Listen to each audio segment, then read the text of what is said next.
Ya, masih di Sapa Malang bersama saya Nadifa Rahma dan masih dengan Mbak Helena dari Utapes Pay. Ini kita sudah ngobrol juga ya tadi, berinovasi banyak sekali model-model yang digambar, dilukis oleh Mbak Helena ini, dan ternyata ini kado, bisa jadi kado yang unik itu ya tadi ya. Ternyata banyak sekali yang gambar lukis untuk istrinya, untuk anaknya dan sebagainya. Nah, ini ternyata unik, ini bisa sampai pasar mancanegara, saudara, sampai luar negeri. Nah, saya pengen tahu ini Mbak Helena, gimana sih awalnya tuh memasarkan ke luar negeri, mancanegara, pintunya tuh dari mana Mbak Helena? Jadi gini Mbak, pertama sekali itu dari teman ini punya situs web untuk jual beli barang untuk ke luar negeri seperti itu.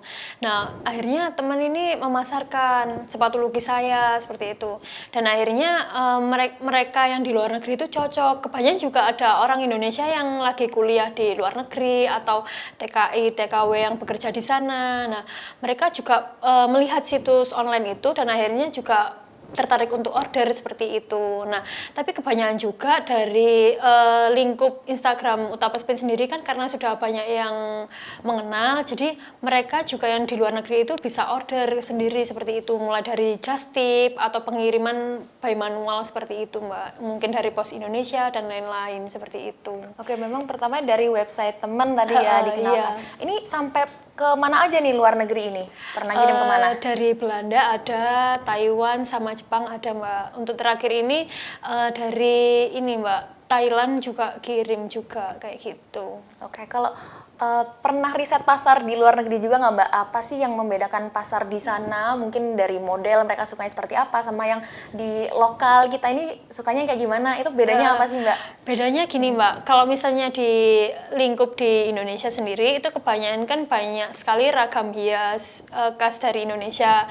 Kebanyakan dari Indonesia sendiri memilih untuk pesen untuk acara-acara tertentu yaitu motif Indonesia seperti itu. Nah di luar negeri banyak sekali Mbak requestan seperti ganti material sekalian dilukis. Jadi dari material misalnya sepatu kanvas seperti ini nanti diubah Mbak, ada yang bagiannya diganti kulit dan lain-lain, dan itu jadi perpaduan satu sepatu yang punya banyak material seperti itu. Dan mereka kebanyakan juga lebih memilih motif khas Indonesia gitu Mbak, karena mungkin motif khas Indonesia sendiri kan sudah terkenal, udah banyak yang peminatnya juga kan Mbak. Nah untuk membedakannya sih kalau di luar negeri itu mereka lebih taat untuk waktu Mbak, jadi deadline-nya itu mereka lebih tepat waktu. Kalau misalnya nggak tepat waktu ya kita kena komplain seperti itu. Kalau di Indonesia sendiri kan masih bisa dinego, atau misalnya mereka kurang puas dengan desainnya, mereka bisa mengulur waktu untuk perbaikan seperti itu. Oh, bisa revisi Iya, tadi bisa ya. revisi. Jadi memang bisa request ya kalau misalnya sepatunya seperti ini nanti diganti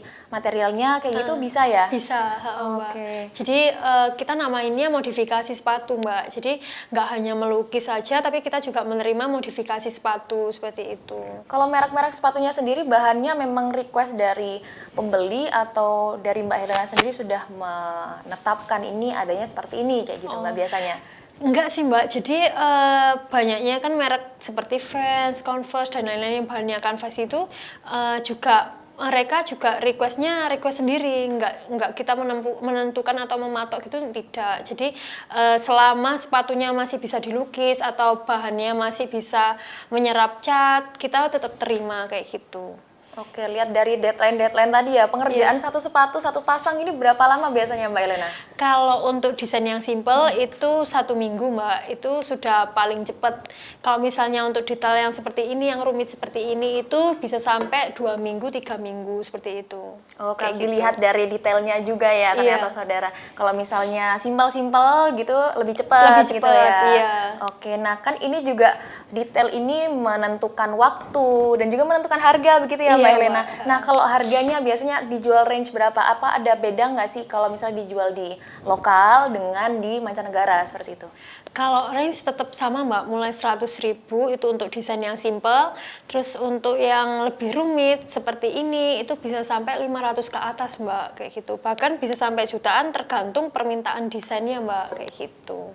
Tergantung dari sepatunya juga, Iya, merek sepatunya juga begitu ya. iya. Oh kalau yang ini tuh detail-detail seperti ini sekitar 500.000 ke atas, dijualnya. iya. Dijual beda nggak harganya kalau misalnya di Luar Indonesia sendiri sama di luar negeri kayak gitu, ada perbedaan harga gitu nggak Mbak? Kita tetap ada perbedaan harganya karena ini Mbak, ada proses pengiriman yang perlu biaya yang cukup mahal, karena lebih mahal pengirimannya daripada ongkos jasanya, seperti itu. Tapi mereka biasanya tetap mau beli ya, walaupun Iya. biasanya mahalan ongkos kirimnya ya Iya, daripada karena sepatunya. limited edition, Mbak. Jadi orang kan tertarik karena nggak akan ada di toko lain seperti itu. Atau mereka ya cuma bisa punya satu sepatu itu untuk sepasang aja, seperti itu. Oke, kalau sekarang yang lagi dikerjakan, ini lagi dikerjakan ngerjain yang model-model atau detail seperti apa, Mbak?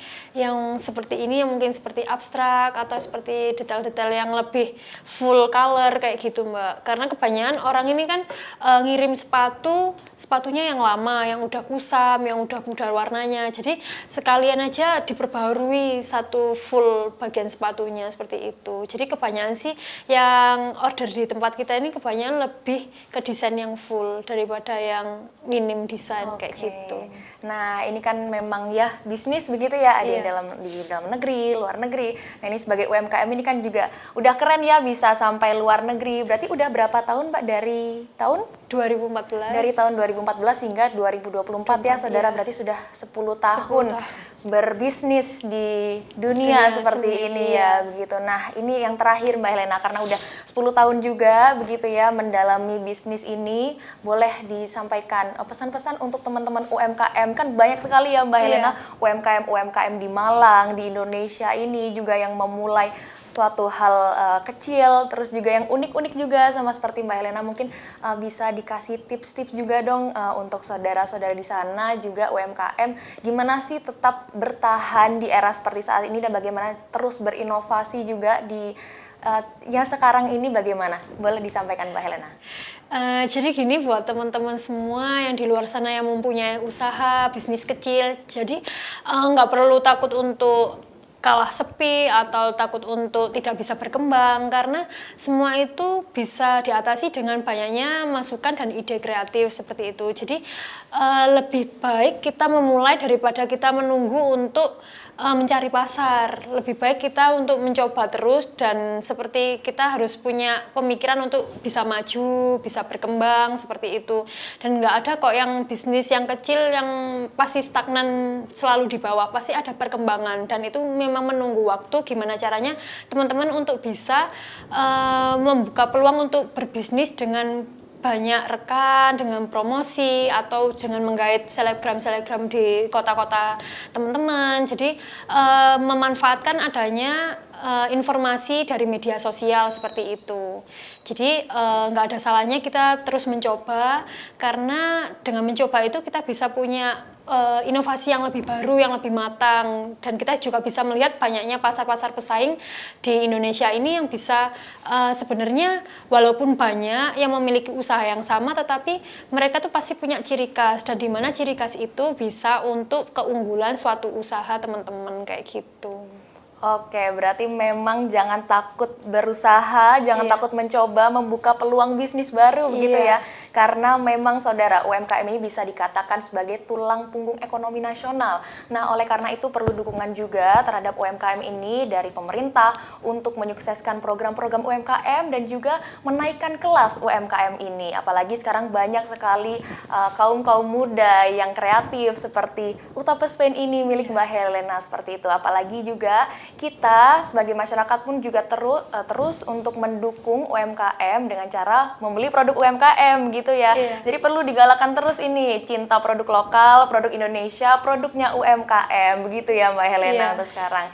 Nah, terima kasih juga ya Mbak Helena, kita juga sudah ngobrol banyak ya tadi, sampai bawa sepatu juga di sini ya. Ini menarik sekali, ada corak-coraknya banyak sekali, detail-detailnya seperti itu. Terima kasih banyak Mbak Helena sudah Iya, hadir di sama-sama, studio Mbak. Kompas TV Malang hari ini.